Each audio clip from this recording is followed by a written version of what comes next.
Welcome, everybody. I'm so glad that you're here for Build Your 2026 Author Marketing Plan in 1 hour.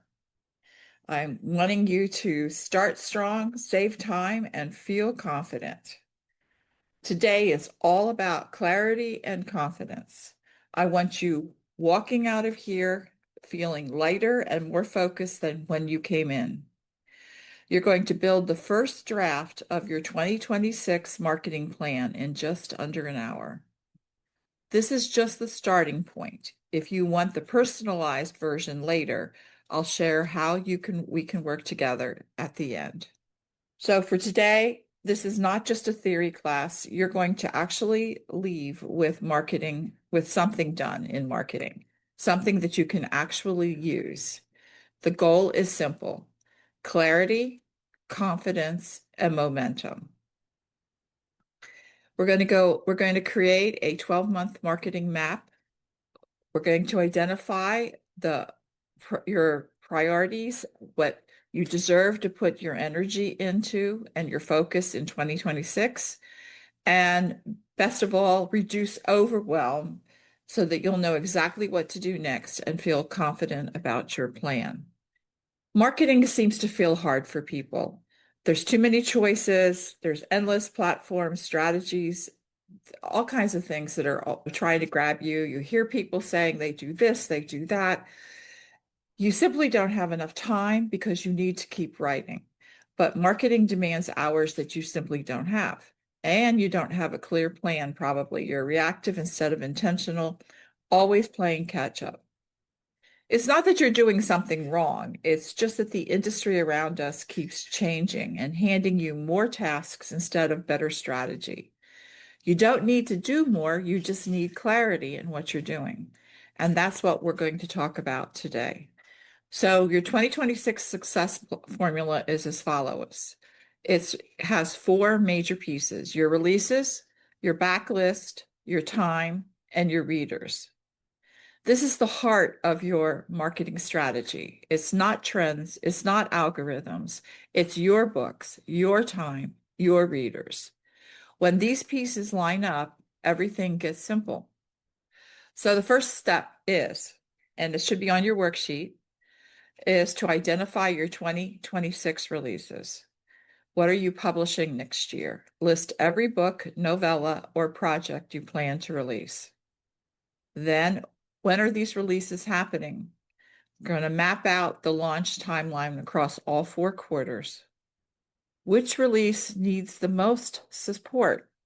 Identify your priority releases, the big one, because that's going to get your maximum attention. And then also consider, how does each book fit into your reader journey? Series order, is it a standalone? Are the readers been crying for it? So go ahead and start listing out your 2026 releases in the worksheet or on a piece of paper or in a journal, whatever you've got. Your releases are your anchor points. This is important, anchor points. They determine everything else. And remember, all releases do not need the same level of support. Some need a full push and some just need gentle reminders. Okay, then we're going to move on to the next thing, which is your backlist opportunities. A lot of authors just ignore their backlist, but that is where the gold is, guys. That is where the gold is. Your backlist is the most important marketing tool that you have. So let's pick the books that will help you sell yourself in 2026. Think about which titles the readers love, which books still have room to grow, and which ones naturally support upcoming releases. So, is it a series starter? Is it the first book that hooks the new reader in? Is it a seasonal tie-in? Now, seasonal is not just Christmas and the holidays. It's also like you have the, spring, you have Valentine's Day for romances. You've got like the 4th of July, you have the start of summer, you have Halloween. Almost every month, there's some kind of a seasonal promotion or a theme that you can tie into. And in your backlist, there's already books that are more popular with your readers and your audience already loves them. So giving them more push on a regular basis, putting it in your 26 plan is really a smart thing to do. And you might have a couple of books that aren't performing up to expectation, shall we say, and they deserve a second chance. And remember that your new releases are going to help support your backlist. So you're going to work with these together. So your job right here is to choose 3 to 5 books of your backlist that you think that you should spotlight in 2026. And I'll give you a couple of minutes to think about that. I would play music, but I don't know how. I know. Getting there. I could sing to you, but you probably wouldn't like that either. I think seasonal is something that we all miss on. It's not just, you could do like the whole month thing. You can hit March is Women's History. And I think the whole month of May is Cinco de Mayo. We could just drink margaritas all month. So if you have something with drinks in it, you could push it in May. I'm in Texas. You obviously know that we think about this and tortillas, street tacos. All right, you've got your backlist, you've got your new releases that you're putting out in 26. Now you got your backlist that you've chosen. We're ready to move on to step 3. It's now you have to decide what you're going to stop doing, and that's in all caps. This is a permission slip for you to release the practices that drain you. Most authors don't need to add more things, they need to remove them. So pick 3 things from 2025 that you are not going to carry and not going to do in 2026. This is going to create an immediate breathing room for you. It could be overposting. You feel like you're putting it out there and it's just nobody's listening. The next one, overthinking. Getting it done is better than perfect. You just ship it and write the post, write the newsletter, get it out there, move forward, and don't think about it from the past. Overscheduling. Leave yourself breathing room because you don't need to be overwhelmed and you don't need to be tired. Overspending. Focus the budget on what actually moves the needle. And overcomplicating. There are simple systems that you can actually use that beat the complex ones that you'll never use. Remember, a simpler plan equals more consistency. Now, step 4, this is the fun part. We're going to build a simple 12-month map, but we're going to do it by quarter. So you only have to do 4 separate things. So on there, you have the first quarter, which is January to March. Second quarter is April to June. The third quarter is July to September. The fourth quarter is October to December. So your first focus should be, of course, on quarter 1 of 26, which is January to March.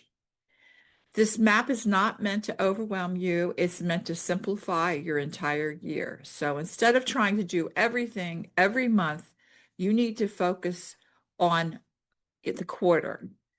And small focused beats big and chaotic every time.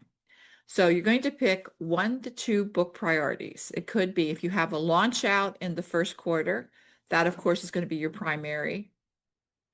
If you don't, you're going to go look at your backlist and see where you need to focus your time on that.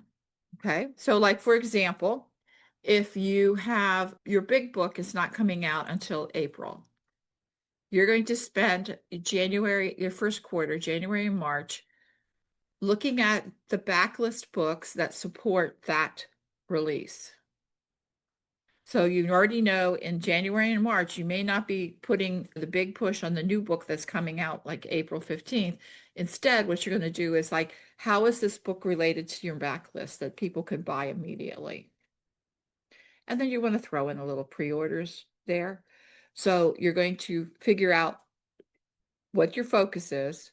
Then you're going to know how to write your emails, and you're going to know what to do with your social media posts, and if there's a key promo moment in there. And you're just going to repeat this each quarter. So we'll have the time here is that what is your primary thing for each of the quarters? And then what are the backlist? What is the supporting things? This is really the key to doing your marketing calendar. So you're only looking at four time periods instead of 12. So what you're going to actually need to do this to support it, you need to have clear release priorities. You need the backlist support points, which is what is helping the big anchors. You need a launch email sequence because once that book comes out, you want to be emailing your readers on a regular basis, and you don't want to have to come up and do it at the last minute.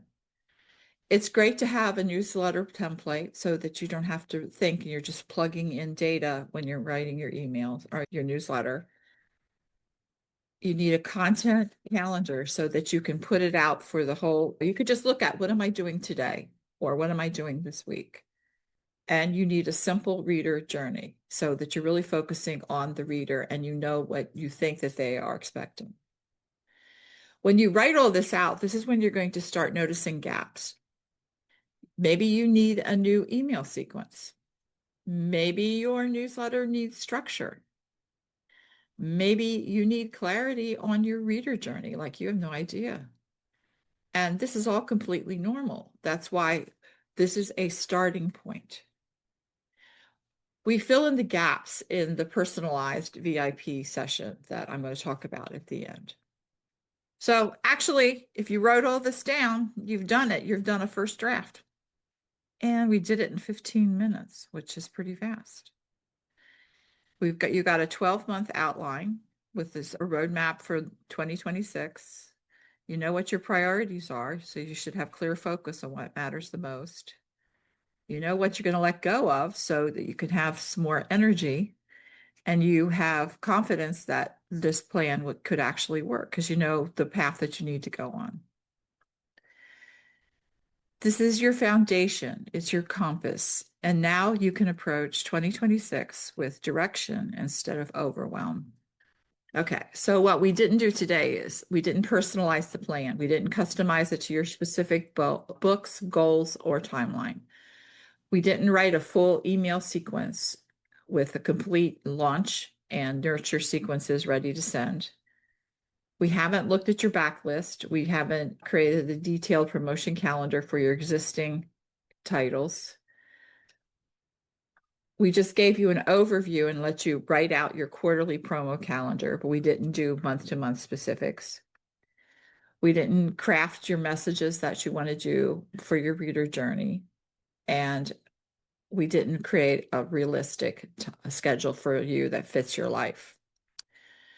So this is a moment where I'm going to make some more things clear. This talk is to give you the framework. It's not a personalized strategy. Your books, your backlist, your time, your goals, those pieces will only come together on a one-to-one format. And that's what I'm introducing. A new thing for 2026 is it's a VIP session, which is 3 hours one-on-one, where we actually sit down and write it together, where you get to gather my expertise and your information and things that you have. We build it together. It's going to be your full release plan, your backlist strategy, your sequences, your calendar. It's all customized. And because it's this level of hands-on, I'm only going to do 4. That's it. So it'll be a custom launch plan for every 2026 book that is including your backlist. Your backlist opportunities, how to maximize revenue from existing titles. We're going to actually write the email sequence together so that you will have it and we'll put it in whatever your email program is. We're going to do a detailed quarter by quarter plan and a detailed monthly calendar. And we can research your readers if that's something that you don't like, you feel you have more, you need more on it. And it's a schedule that you agree with. It's not like my schedule, it's your schedule. So this is what you'd walk away with: a complete marketing plan for 26, a customized roadmap, an email sequence, a newsletter system. I will write the template for you if you need it, and how to get the information. We're going to do a promo calendar and clear priorities, and I want you to have confidence. I don't want you to feel like this is overwhelm and things that you just can't do. So you could reserve your session. It is $5.99. It's 3 hours, and there's only going to be 4. Now is the time for you to ask me questions, anything that you want to. So what we talked about today, not just the sales part, how do you do it by quarter? How do you pick the books? Anything that you have, go ahead and feel free to ask questions.